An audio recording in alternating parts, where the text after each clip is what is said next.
قرب بتسبيح العظيم الشان الواحد المعبود والديان. قرب مع الأطيار في جو السماء، قرب مع التمساح والحيتان، غرد مع التمساح والحيتان. غرد فبستان الحياة صحيفة لجلال رب الجن والإنسان. غرد ودع عنك الهموم فعنده سبحانه فرج من الأحزان، سبحانه فرج من الأحزان. بتسبيح العظيم الشان الواحد المعبود والديان. قرب مع الأطيار في جو السماء، قرب مع التمساح والحيتان، قرب مع التمساح والحيتان. الحمد لله والصلاة والسلام على رسول الله وعلى آله وصحبه ومن والاه. سلام الله عليكم ورحمته وبركاته. تغريدة يومك يومك. يومك يومك أجمل جملة تقال في قاموس الحياة اليومية للإنسان السوي العاقل. يومك يومك.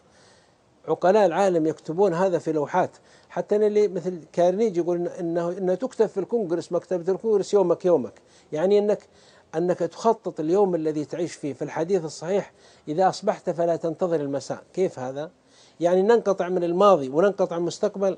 لا، المعنى أنك تركز أنت في هذا اليوم. التفكر في الماضي حمق وجنون.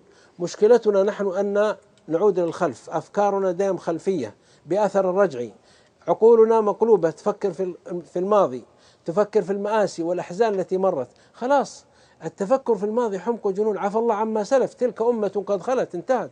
لا تسحب أدراج الماضي وتفتح ملفات الماضي، لا تطحن الطحين، لا تجرب نشر النشارة، لا تخرج القبور من بيوتهم. يا أخي تعامل مع اليوم الذي أمامك فقط. إذا أصبحت فلا تنتظر المساء، اترك المستقبل حتى يأتي، إن شاء الله بيأتي.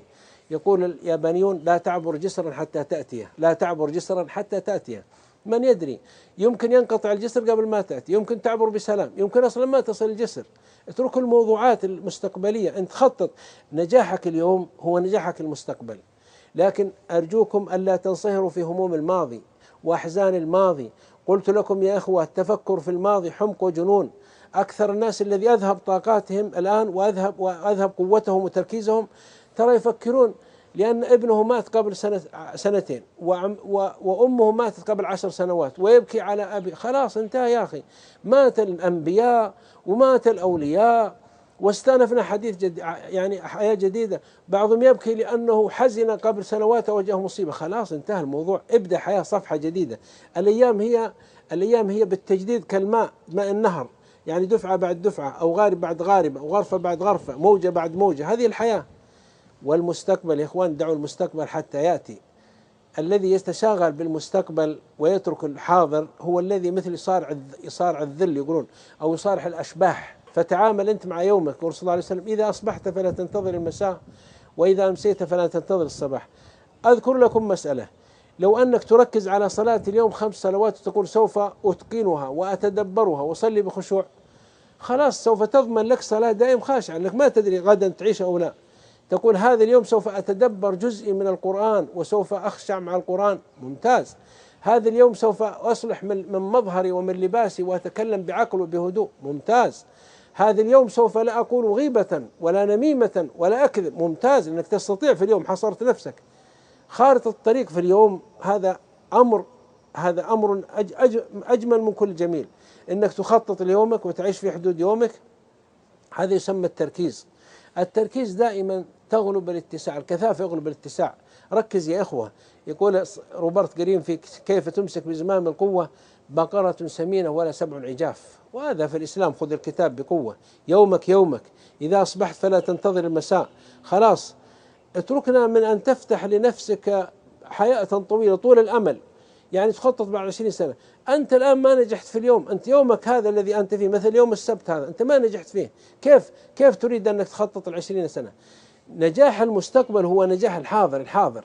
أنا أرجو من الجميع يسمعني يا ابني وبناتي، اكتبوا مذكرة صغيرة حتى في الجوال موبايل، بهموم اليوم، بأشغال اليوم اقضاها، بس اكتب اليوم الصلوات الخمس، جزء من القرآن، عملي أؤديه، وظيفتي، مهنتي، موهبتي أنميها، أعمل رياضة، أتكلم بعقل، بصمت، أترك الغيبة والنميمة والكذب، أصل رحمي، أبر والدي. هذا هو اليوم السعيد. شكر الله لكم، في أمان الله. قرب بتسبيح العظيم الشان، الواحد المعبود والديان، قرب مع الأطيار في جو السماء، قرب مع التمساح والحيتان، قرب مع التمساح والحيتان. غرد فبستان الحياة صحيفة لجلال رب الجن والإنسان. غرد ودع عنك الهموم فعنده سبحانه فرج من الأحزان، سبحانه فرج من الأحزان. تسبيح العظيم الشان، الواحد المعبود والديان، قرب مع الأطيار في جو السماء، قرب مع التمساح والحيتان، قرب مع التمساح والحيتان.